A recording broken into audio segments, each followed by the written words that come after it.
Good, man. All right, Michael. What's up, man? Hey, Christopher. How are you doing, sir? I'm doing fine. In sunny South Salt Lake City. What's the name of your store again? Sound and Vision Vinyl. Sound Vision Vinyl. Right on.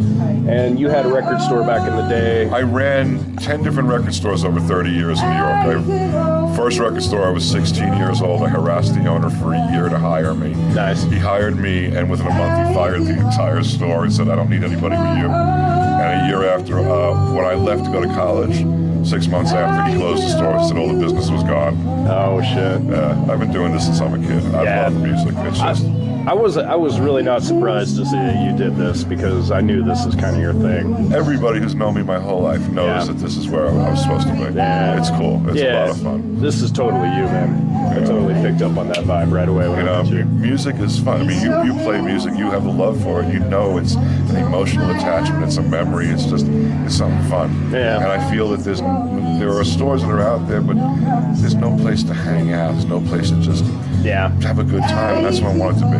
Yeah. I want it to be like what I did when I was younger. Well, totally. I mean, you've got the couch thing over here so people can hang. We got live music. This is a totally good idea.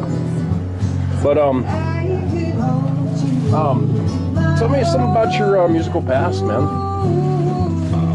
I've always been a music fan, but as you know, I was in a band at one time, had records out, and had fun. The Dead Virgins. The Dead Virgins. Yes, you were actually a Dead Virgin at one point in your life. I was a post-original Dead Virgin. well, you were stage 2. It's kind of like, what is it, the Grateful Dead has been through stages, right. AC/DC, it's typical. Come on, it's rock and roll. Every band's changed a member. Ringo even wasn't one of the original Beatles, you think about it. Yeah, no, he wasn't. I heard Pete Best, Yeah, well, I heard the other day, like everybody's canceling those shows down in North Carolina. And Ringo just announced 2 days ago that he's canceling the show because of that, the anti-gay law. I heard that Pete Best is willing to sit in for him. What? Oh, shut up. Come on, you didn't see that coming. I don't know, man. I actually saw a Pete Best interview recently, though. He's kind of a cool dude. He's just Yeah, I've never seen him, but one of my buddies saw him. It was a signed poster right up there on one of the shows back in New York. Ah, very cool. Very cool. Right on, man. You got Robbie Krieger. Did you actually meet Robbie? I did. He played at one of my club that my brother managed. So I got to meet Robbie and Dave Davies and Peter Tork from the Monkees, who was actually one of the coolest people I ever met.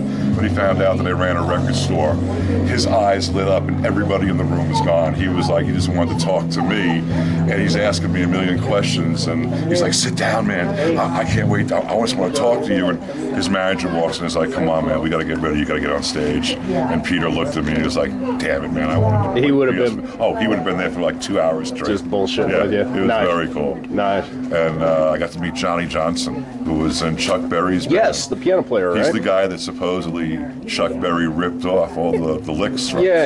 I saw that Hail Hail Rock and Roll. Keith talks about how like all the chords are in A flat and all these weird chords. That Johnny was just the coolest, nicest guy. I brought a friend of mine who had grown up listening to Johnny. I mean, he was of that time period, that age. He used to actually drive Little Richard and Chuck Berry to all of the,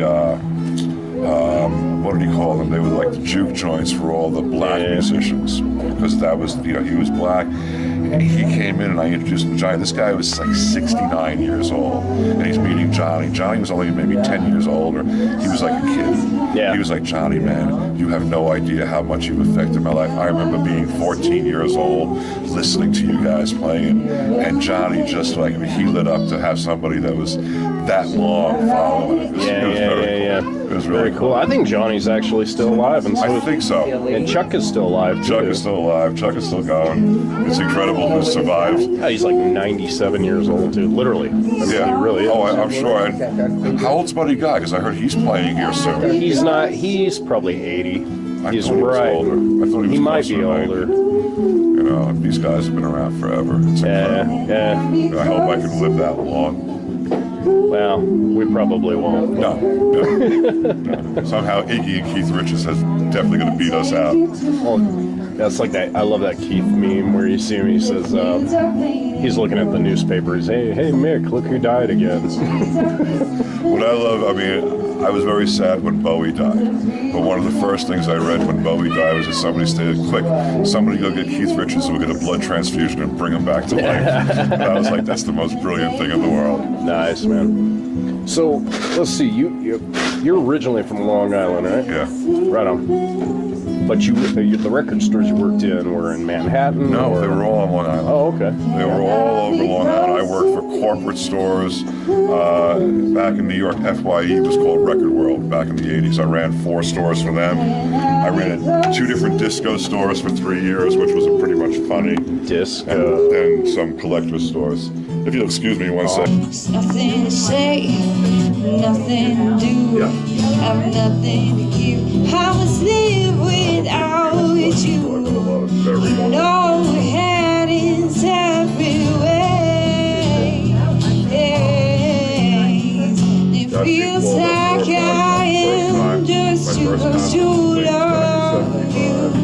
And I've seen Paul up 4 times since I got Paul's older. There's nothing I can really say. How can I no more?